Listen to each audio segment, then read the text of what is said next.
Hey there, Baker Belts here.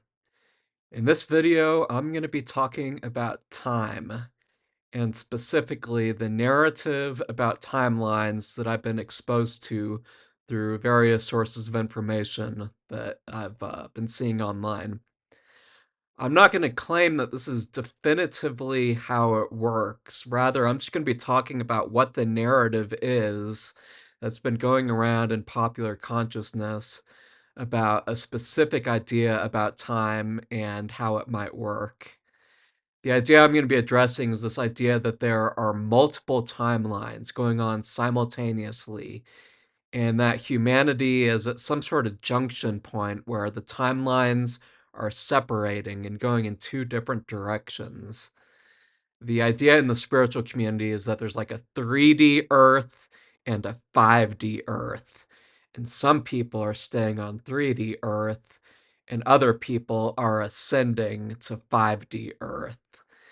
This idea has actually been around for a while. I was first exposed to it during the several years leading up to December 21st, 2012, when I was convinced that the world was about to end. My understanding of this idea was first introduced to the zeitgeist by a channel named Dolores Cannon. I can't comment on much of what she has to say because I honestly haven't looked into it.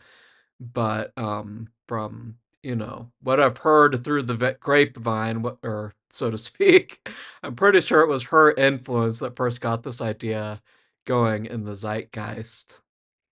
Anyhow, it's a pretty elementary and really polarized story that goes something like this. For thousands of years, humanity has been dominated by fear and hate in 3D. But now, humanity is awakening, and we're moving into a 5D world of love, peace, and harmony.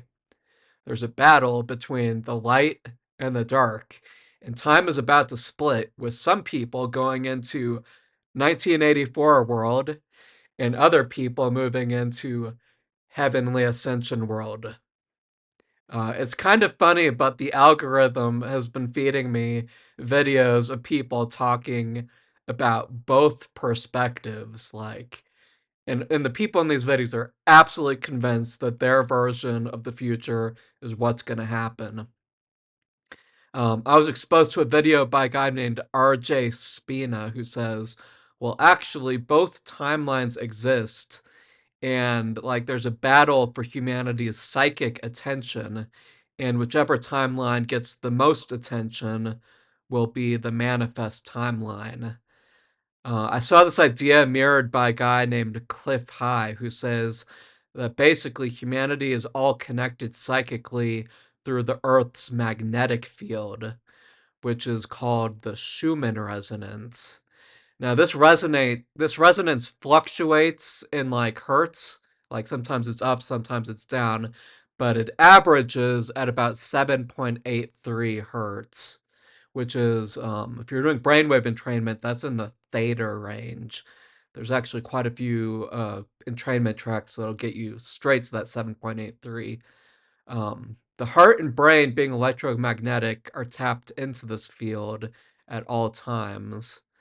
For some of us, this is a very tangible conscious experience, and it allows for things like telepathy.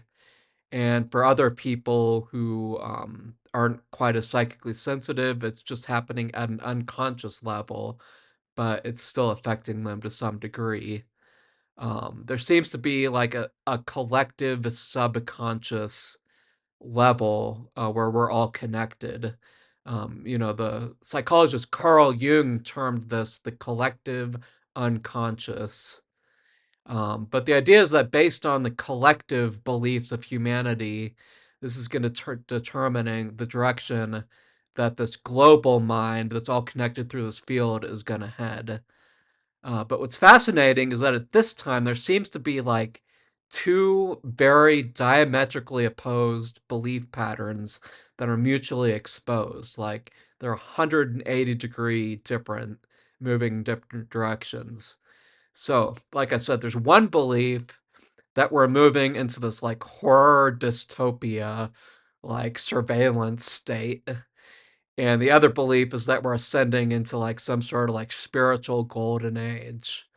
The narrative in the spiritual community is that both timelines exist, and it's just a matter of choosing which timeline you want to be on.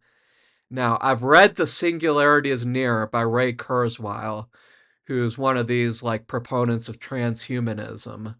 So I know where the tech people are envisioning the future of humanity going, where like we have microchips implanted in our brains, and everybody's connected to the cloud, and artificial intelligence becomes a million times smarter than all of humanity, and then we convert all matter in the universe into computonium, and then intelligence explodes a millionfold, and we reach the singularity.